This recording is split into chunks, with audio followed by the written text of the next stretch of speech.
El viento en el extremo sur del mundo no es como en ningún otro lugar. En la isla grande de Tierra del Fuego, el aire corta la piel como cuchillo, el frío se mete en los huesos y la tierra parece resistirse a la vida misma. Durante miles de años, nadie creía que un ser humano pudiera sobrevivir allí, pero ellos sí lo hicieron. Los Selknam, un pueblo nómada, cazador, resistente, que aprendió a vivir donde otros simplemente morían. Caminaban largas distancias siguiendo a los guanacos, su principal fuente de alimento.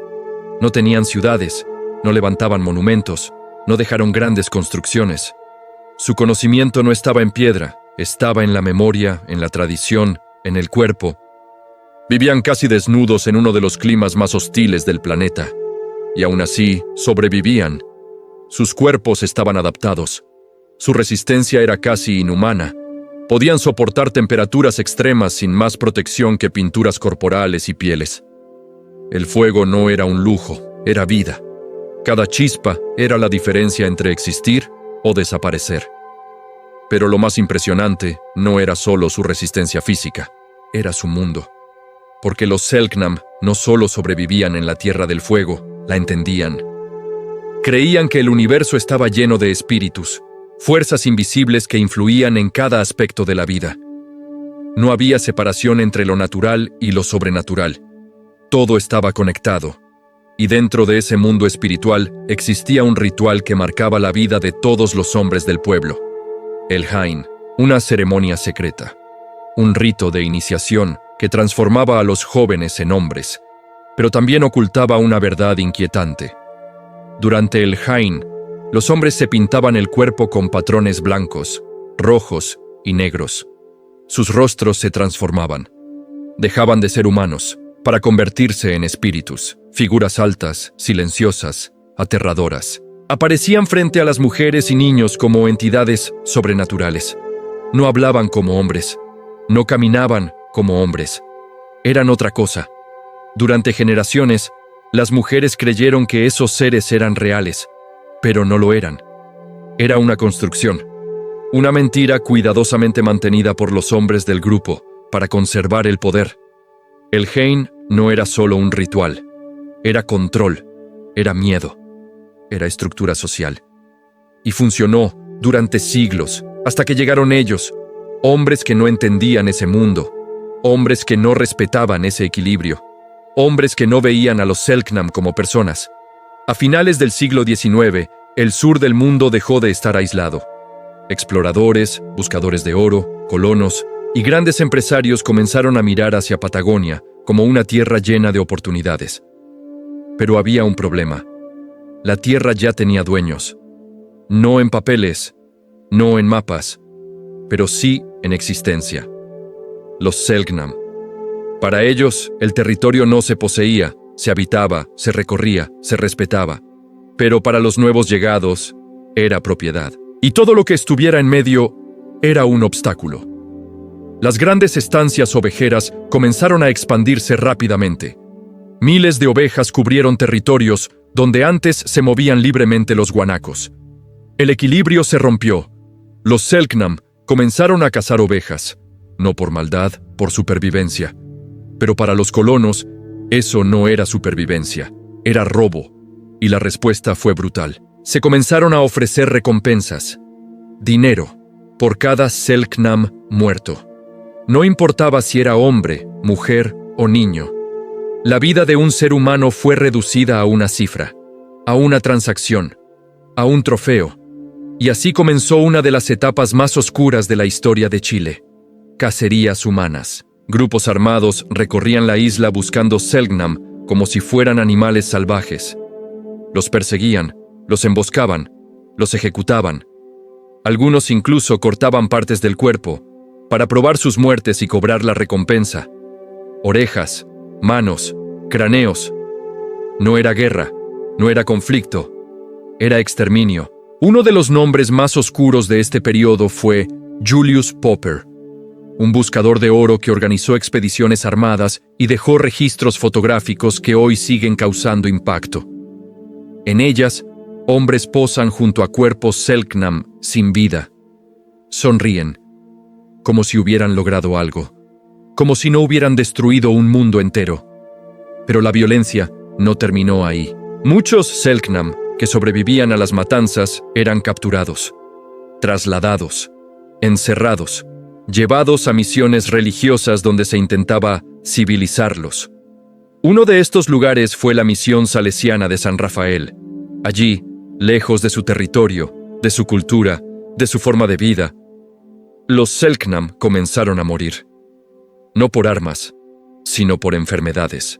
Enfermedades traídas por los europeos, contra las cuales no tenían defensa. El contacto fue letal. En pocos años, la población Selknam colapsó. Lo que no destruyeron las balas, lo terminó la infección. Lo que no destruyó la persecución, lo destruyó el encierro. Un pueblo entero, desapareciendo ante los ojos del mundo. Y lo más inquietante de todo, es que durante mucho tiempo, a nadie le importó. El exterminio no fue inmediato. Fue progresivo, silencioso y sistemático. Al principio eran encuentros aislados, disparos a distancia, cuerpos que desaparecían en la inmensidad de la isla. Pero con el tiempo, la violencia se volvió organizada. Ya no eran colonos actuando por miedo o rabia. Eran verdaderas expediciones diseñadas para eliminar a un pueblo completo. En Tierra del Fuego, los Selknam comenzaron a entender que algo había cambiado para siempre. Ya no podían recorrer su territorio libremente. Ya no podían cazar sin riesgo. Ya no podían confiar en el horizonte. Cada paso podía ser el último. Las recompensas por sus vidas transformaron la violencia en negocio. No era solo odio, era economía. Algunos hombres se especializaron en rastrear Selknam, en seguir huellas, en anticipar sus movimientos. Conocían sus rutas, sus costumbres, incluso sus momentos de descanso. Los cazaban con la misma lógica con la que antes se cazaban animales. Y eso fue exactamente en lo que los convirtieron. Presas. No había distinción, no había compasión. Mujeres, ancianos, niños, todos eran objetivos válidos. Uno de los aspectos más perturbadores fue la normalización de esta violencia. No se escondía, no se negaba. Se hablaba de ello como un problema resuelto, como un obstáculo eliminado. Figuras como Julius Popper no solo participaron en este proceso, sino que lo documentaron. Sus fotografías muestran escenas que hoy resultan imposibles de ignorar. Cuerpos sin vida, hombres armados posando con orgullo, la muerte convertida en trofeo. No era un secreto. Era una realidad visible, aceptada, incluso celebrada en ciertos círculos. Mientras tanto, los Selknam intentaban adaptarse. Algunos grupos se desplazaron hacia zonas más aisladas, buscando escapar del avance de las estancias. Otros intentaron evitar el conflicto, cambiando rutas, reduciendo su exposición. Pero el problema ya no era el territorio, era la presencia constante del invasor. No había lugar seguro. El mundo que conocían se estaba cerrando lentamente, como una trampa. La introducción masiva de ovejas cambió completamente el equilibrio natural. Donde antes había guanacos, ahora había cercos, límites, propiedad privada. Para los Selknam, cazar ovejas era simplemente continuar sobreviviendo, pero para los colonos era una amenaza directa a su economía. Y esa diferencia de percepción fue mortal. Lo que para unos era necesidad, para otros era delito. Y la respuesta al delito fue el exterminio. Con el tiempo, la persecución redujo drásticamente la población.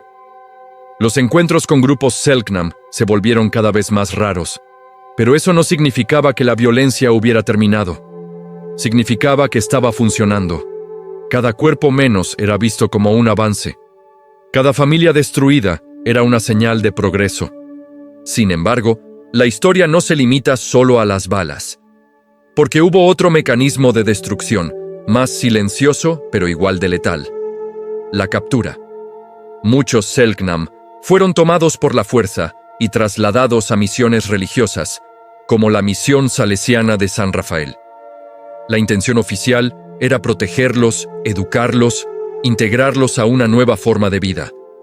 Pero la realidad fue muy distinta. En esos espacios, los Selknam fueron separados de su cultura, de sus creencias, de su territorio. Se les impuso una vida completamente ajena, con normas, horarios y estructuras que no comprendían. Pero el mayor peligro no fue cultural, fue biológico. Las enfermedades traídas por los europeos comenzaron a propagarse rápidamente. Gripe, tuberculosis, infecciones que para otros eran tratables, para ellos eran sentencias de muerte. No tenían defensas, no tenían inmunidad, no tenían oportunidad. En cuestión de años, la población que había sobrevivido a las cacerías comenzó a morir en estos espacios cerrados. Familias completas desaparecieron sin haber visto jamás un arma. Ni siquiera entendían que los estaba matando. Era un enemigo invisible, imposible de combatir. Así el exterminio tuvo dos caras, la violencia directa y la destrucción indirecta. Una eliminaba cuerpos, la otra eliminaba lo que quedaba de ellos. Y mientras todo esto ocurría, el mundo seguía avanzando. Las estancias crecían, la economía prosperaba, la presencia europea se consolidaba en Patagonia. Lo que antes era territorio Selknam se transformó en propiedad, en producción, en riqueza para otros. Pero ese progreso tenía un costo que no aparecía en los registros oficiales, un costo que no se enseñaba, un costo humano, porque detrás de cada hectárea ganada había una historia perdida. Detrás de cada avance económico había un silencio impuesto. Y ese silencio cubrió durante años lo que realmente ocurrió en el extremo sur del mundo. Los Selknam no desaparecieron de un día para otro. Fueron borrados lentamente, reducidos, desplazados, debilitados, hasta que su presencia dejó de ser visible, pero no dejó de ser real. Porque incluso en medio del colapso, hubo quienes resistieron, quienes intentaron mantener vivas sus tradiciones, sus historias, su identidad. Aunque el mundo a su alrededor ya no fuera el mismo, aunque todo indicara que estaban perdiendo, no dejaron de ser quienes eran. Y esa resistencia, aunque muchas veces ignorada, es una de las partes más importantes de esta historia. Porque incluso cuando todo parecía perdido, los Selknam no desaparecieron sin dejar huella. A medida que pasaban los años, encontrar a un Selknam con vida se volvió algo cada vez más raro. No porque hubieran decidido desaparecer, sino porque el mundo que los sostenía ya no existía. En Tierra del Fuego, el silencio comenzó a reemplazar las rutas que antes recorrían. Donde había huellas, ahora había ausencia. Donde había familias, ahora quedaban rastros. Los pocos grupos que lograron sobrevivir a las cacerías y a las enfermedades enfrentaban una realidad completamente distinta. Ya no podían vivir como antes. El territorio estaba fragmentado, cercado, vigilado. Sus desplazamientos eran limitados, sus recursos escasos, su libertad prácticamente inexistente. No era solo una crisis demográfica, era un colapso total de su forma de vida. Algunos fueron obligados a integrarse en misiones, otros quedaron atrapados trabajando en estancias, adaptándose a una realidad impuesta. Pero incluso en esos espacios, el daño continuaba. La pérdida cultural era profunda, lengua, rituales, creencias. Todo comenzaba a diluirse bajo la presión constante de un mundo que no los reconocía. El Hain, aquel ritual que durante generaciones había definido la estructura social, Selknam, comenzó a desaparecer. Ya no había suficientes hombres, ya no había condiciones, ya no había continuidad. Lo que antes era un evento central en la vida del pueblo, se transformó en un recuerdo fragmentado, sostenido solo por quienes aún lo recordaban. Y entre esos sobrevivientes emergieron figuras clave. Una de las más importantes fue Lola Kiebya, considerada una de las últimas personas en vivir plenamente la cultura Selknam. Su memoria se convirtió en un puente entre el pasado y el presente. A través de sus relatos, de sus cantos, de sus recuerdos, fue posible reconstruir parte de un mundo que estaba a punto de desaparecer para siempre. Pero incluso su historia está marcada por la pérdida. Lola no hablaba desde la abundancia cultural, hablaba desde la ausencia. Cada palabra que recordaba era también un recordatorio de lo que ya no estaba. Cada canto era un eco de voces que habían sido silenciadas, Otro nombre clave es Angela Lodge, una de las últimas descendientes directas. Su vida refleja el proceso de transición forzada, de una cultura ancestral a una existencia dentro de estructuras completamente ajenas. Ella, como otros, tuvo que adaptarse para sobrevivir, pero esa adaptación tuvo un costo enorme, la desconexión con sus raíces. Lo más duro de esta etapa no es solo la reducción de la población, es la conciencia de lo que se estaba perdiendo. Porque los últimos Selknam sabían que eran los últimos. Sabían que sus historias no tendrían continuidad. Sabían que su mundo estaba terminando. Y vivir con esa certeza cambia todo. Cada conversación se vuelve más importante. Cada recuerdo se vuelve urgente. Cada intento de transmitir conocimiento se convierte en una lucha contra el tiempo. Pero el problema era que ya no había a quien transmitirle todo eso. Las nuevas generaciones crecían en contextos distintos, alejadas de la vida nómada, alejadas del territorio, alejadas de la cosmovisión original. Así, la desaparición no fue solo física, fue también cultural. Y quizás esa es la forma más profunda de extinción, porque un pueblo no desaparece solo cuando mueren sus integrantes. Desaparece cuando su identidad deja de existir. Durante décadas, esta historia quedó en segundo plano. No fue parte central de la educación, no fue ampliamente discutida, no generó un debate profundo en la sociedad.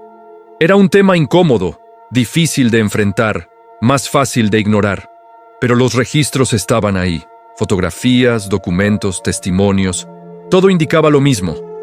Lo ocurrido no fue un accidente, no fue una consecuencia inevitable del progreso. Fue una decisión. Una serie de decisiones tomadas por personas concretas, en contextos específicos, con objetivos claros. Y esas decisiones tuvieron consecuencias irreversibles. A medida que el siglo XX avanzaba, la presencia Selknam se redujo a casos aislados. Ya no eran un pueblo visible, ya no tenían territorio propio, ya no tenían estructura social. Lo que quedaba eran individuos, fragmentos de una historia mucho más grande. Pero incluso en ese estado, su existencia seguía siendo importante, porque eran prueba viviente de lo que ocurrió, eran memoria, eran evidencia, y mientras existiera al menos una persona que recordara, la historia no podía desaparecer por completo. Hoy, cuando se habla de los Selknam, muchas veces se hace en pasado, como si fueran algo completamente terminado. Pero esa visión es incompleta, porque aunque la destrucción fue enorme, las huellas siguen ahí, en relatos recuperados, en investigaciones, en descendientes que buscan reconstruir su identidad. Y esa recuperación, aunque tardía, es fundamental. Porque entender lo que ocurrió no es solo mirar al pasado, es cuestionar cómo se construyó el presente. Y eso es lo que hace que esta historia siga siendo tan importante y tan incómoda. El final no llegó con un gran evento, ni con una última batalla. No hubo un momento exacto donde todo terminó. Fue algo más silencioso, más lento, más difícil de ver. En Tierra del Fuego, el pueblo Selknam no desapareció de golpe, se fue apagando, uno por uno, familia por familia, historia por historia. Para cuando el mundo comenzó a prestar atención, ya era demasiado tarde. Lo que quedaba eran recuerdos dispersos, testimonios incompletos, fragmentos de una cultura que alguna vez estuvo completamente viva. Las rutas que recorrían ya no existían, los guanacos habían sido desplazados, el territorio estaba dividido, cercado, transformado en algo irreconocible. El paisaje seguía siendo el mismo, pero el significado había cambiado para siempre. Las últimas voces comenzaron a apagarse en el siglo XX. Personas como Angela Lodge o Lola Kiepsha no solo fueron sobrevivientes, fueron portadoras de memoria. En ellas vivía lo último de un mundo completo. Pero incluso esa memoria tenía límites. No todo pudo ser transmitido, no todo pudo ser salvado. Y eso deja una pregunta incómoda. ¿Qué se pierde realmente cuando desaparece un pueblo? No es solo la gente, no es solo la lengua, no es solo el territorio, es una forma de ver el mundo. Los Selknam no entendían la tierra como propiedad, no medían su valor en riqueza, no dividían la naturaleza en recursos.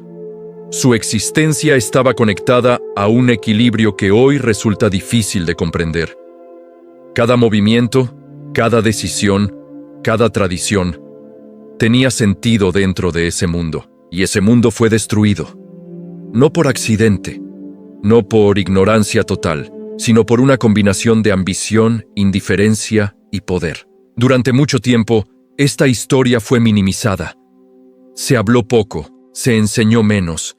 Era más fácil mirar hacia otro lado que enfrentar lo que realmente ocurrió en el extremo sur. Pero con el tiempo, las investigaciones comenzaron a sacar a la luz los detalles. Documentos, fotografías, registros, todo apuntaba a lo mismo. Esto no fue un simple encuentro de culturas. Fue un proceso de exterminio, y reconocerlo cambia la forma en que se entiende la historia, porque obliga a cuestionar la idea de progreso, obliga a preguntarse qué se ganó y qué se perdió, obliga a mirar el presente con otros ojos. Hoy, el nombre Selknam no está completamente perdido. Existen descendientes, existen esfuerzos por reconstruir su identidad, por recuperar parte de su historia, por volver a dar voz a lo que fue silenciado. No es un proceso simple ni rápido, pero existe. Y eso importa, porque mientras haya memoria, no hay desaparición total. Pero esa memoria también es una responsabilidad. Recordar no es solo saber lo que pasó, es entenderlo, es reconocerlo, es evitar que se repita, porque la historia de los Selknam no es solo una historia del pasado, es una advertencia sobre lo que ocurre cuando un grupo humano decide que otro no tiene valor, cuando la tierra vale más que la vida, cuando el progreso se construye sobre el silencio de otros. Y esa advertencia sigue vigente. Hoy, cuando miramos hacia atrás, es fácil pensar que esto pertenece a otra época, a otro contexto, a otro mundo. Pero la realidad es más incómoda. Las decisiones que llevaron a ese resultado no fueron extraordinarias. Fueron humanas, y eso es lo que hace que esta historia sea tan importante. Porque no habla solo de quienes murieron, habla de quienes tomaron decisiones, habla de cómo se construyen las sociedades, habla de lo que somos capaces de hacer. El viento sigue soplando en Tierra del Fuego como lo ha hecho siempre. El paisaje sigue ahí, inmenso, frío, indiferente. Pero hay algo que ya no está, algo que no se puede ver, pero que se siente en el silencio. Un pueblo entero, una historia completa. Un mundo que existió y que fue borrado. Pero no completamente olvidado, porque mientras esta historia se cuente, mientras alguien la escuche, los Selknam siguen presentes.